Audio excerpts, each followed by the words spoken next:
So get ready for what should be a super Sunday from Atlanta, Georgia. Super Bowl 53 on tap from the Mercedes-Benz Stadium. This place looks absolutely crazy, ridiculously cool. First of all, you've got a convertible roof, which is expected to be closed tomorrow because of possible rain. I also hear you can get $5 craft beers and $2 hot dogs. So it's certainly fan-friendly and wallet-friendly. Hard to find that at any stadium, of course, on the pro level. And it just looks like a great place to watch an NFL game and to be a venue for Super Bowl 53. The NFL's finest on display tomorrow. In the NFC, representing it will be the Los Angeles Rams, the second seed. A great season for 33-year-old head coach, the young whiz kid, Sean McVay, and his young quarterback, 24-year-old Jared Goff, and the oldies but goodies on the New England Patriots, representing the AFC as a second seed, 11-5 on the regular season, 66-year-old Bill Belichick. I hear, by the way, he's text buddies with Sean McVay.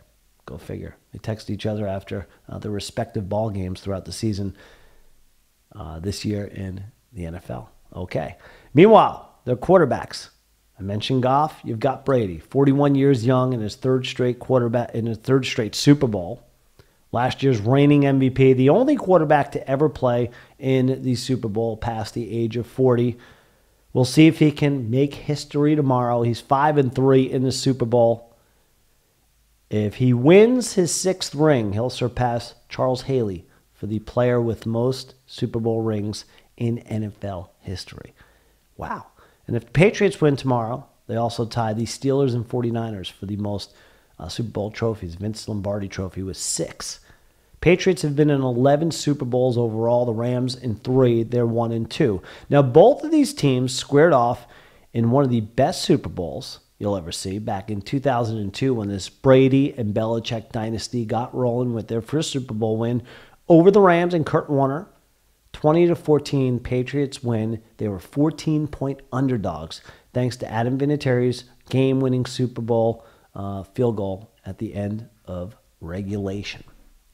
And since then, the teams have squared off 4 times. All-time Patriots lead 8-5. They last played in December of 2016. Pats win 26-10. How'd they get here, both teams? Let me tell you. The Rams started with the divisional win on the home turf of the City Angels over the Cowboys to step their way to a convincing victory. They went on the road and won a controversial game. No matter how you slice it or dice it, referees non-call, whatever you want to say, the Rams earned their way to the Super Bowl. I'll say that. Taking out the Saints in New Orleans and crushing the Who Dat Nation last week. As for the Patriots, win their divisional round contest with no problemo over Phillip Rivers and the Chargers in Foxborough. Go on the road and shock the Chiefs in KC last week. And they are on their way, sitting pretty in Atlanta, looking to win another Super Bowl with TB12 and company. They both feature some dynamic players on offense. You'd expect that, right? Or else they wouldn't be in the Super Bowl. Former Patriot traded to Los Angeles, Brandon Cooks, along with Robert Woods, a dynamic duo. Each of them over 1,250 yards receiving on the season, over 100 receptions. They combined for 11 touchdowns. On the Patriots, you've got Julian Edelman. We know how dynamic a receiver he is. Second most receptions in NFL postseason history, 46 behind Jerry Rice. That shows you how great and prolific of a player Jerry Rice was, right? And you've got Gronkowski. Despite slowing down and rumors of him even retiring, Gronk can be as explosive as anyone catching the football on any Sunday in the NFL. Brady, another great season, 29 touchdown passes. Jared Goff, 32 for the Rams, 9 interceptions. Todd Gurley, elite, arguably the best running back in the game for the Rams, 1,251 yards rushing, played 14 of 16 games, only 17, I say that sarcastically, touchdowns rushing. Can catch the ball out of the backfield as well as anyone. Saquon, Ezekiel Elliott, you name it. The kid's got great hands and he's explosive as a receiver.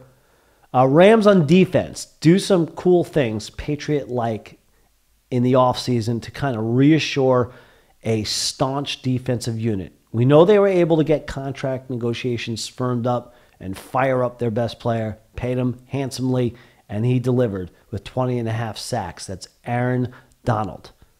Then you get Talib, Peters, Sue. Bring them all over into the mix. Veteran players who have all fit like a glove. So you've got a very, very good, formidable defensive unit for the Rams, who have allowed the 13th least points in the NFL this year. Patriots a little bit better, 7th. As far as special teams go, it's a wash. 17th overall, where the Rams ranked. Patriots right there, 16th. The offensive unit's elite. You'd expect that. Both top 5. As far as points and yards go together. Patriots number 5, Rams number 2. So you've got a little bit of history. You've got some star players. You've got all-around teams. The rankings show it. And what do you got as far as the statistics surrounding the Super Bowl? Well, let's tell you about it. All time, NFC leads 27-25 in the 52 games played thus far.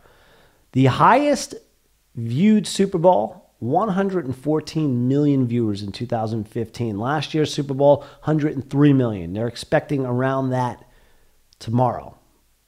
As far as the food facts go, I always love these, so let me give you some of them. This comes from Shape Magazine. They say 1.25 billion chicken wings will be consumed. That's crazy. 11 million pounds of chips. 325 million gallons of beer will be washed down. And this is interesting. Antacid sales. Okay? They increase 20% on the Monday following Super Bowl Sunday. National anthem, The Empress of Soul. Gladys Knight will handle it. Over under, 1 minute 47 seconds. I say take the over. She's a hometown legend. And she is the Empress's soul. That means this is going to be one soulful, pretty awesome national anthem. No way she gets it done anything less than 2 minutes. Over under, 47. I'm sorry, 57. 57. Expect points. You can find the over under if you look around. You want to window shop anywhere from 56 and a half up to 57 and a half. I saw it at 57. So go with that.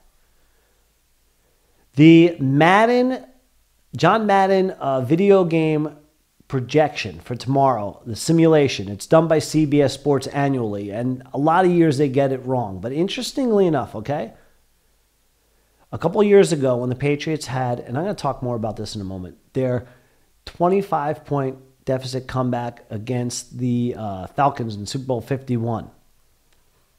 Okay? They were down 25 in the third. We all know what happened. You know, the Madden simulation before that Super Bowl had the Patriots rallying from a smaller deficit in the third quarter. Just saying. They predict tomorrow, though. The Madden sim. Okay? They say the Patriots are going to win 38-31. So with that said, it's time for me to give you my prediction. Will it be the old wizard, Bill Belichick, or will it be the young wizard, Sean McVay, pulling out the victory for their respective squad tomorrow? Here's what I think. And then I'm going to give you my top 3 Super Bowls as we get ready for the big game tomorrow. Okay, so again, the line, 2.5 in favor of the Patriots. With that said, I like the Rams to cover. But guess what? I like the Patriots to win. New England, 31. Los Angeles, 29. 31-29. You heard it right here. I'm not saying that I've been perfect, okay? I got it wrong in the AFC and NFC title games. Although I did say I wouldn't be shocked if the Pats pulled off the upset, and I kind of felt 90% like I should have taken the Pats. I shoulda, coulda, woulda. We'll see what happens tomorrow. Again, I got the Patriots 31-29, so I foresee points as well tomorrow night. Okay. Top 3 Super Bowls as far as I'm concerned. Number 3. Mentioned it a moment ago with the Madden simulation. Patriots 34-28, Super Bowl 51 a couple of years ago. Come back from a 25-point third quarter deficit. Becomes the only Super Bowl to go into overtime. Who knows? Tomorrow night. Potential for that, I would say, with those two squads. James White wins it. Patriots victorious. Second best Super Bowl. New York Giants, Buffalo Bills. What a game. Super Bowl 25. Whitney Houston sang that national anthem, a legendary one. Giants win over the Bills. Bills heavy favorites. Giants win 2019. O.J. Anderson. O.J. my man, the MVP. Number one Super Bowl. Giants and Patriots. You got it. Super Bowl 42. Giants win 17-14. Thank you very much. David Tyree, Plaxico Burress, and the young gunslinger Eli Manning. So those are my 3 all-time favorite Super Bowls. I think it's going to be a great game tomorrow. Whatever, what do they say, strikes your fancy tomorrow, okay?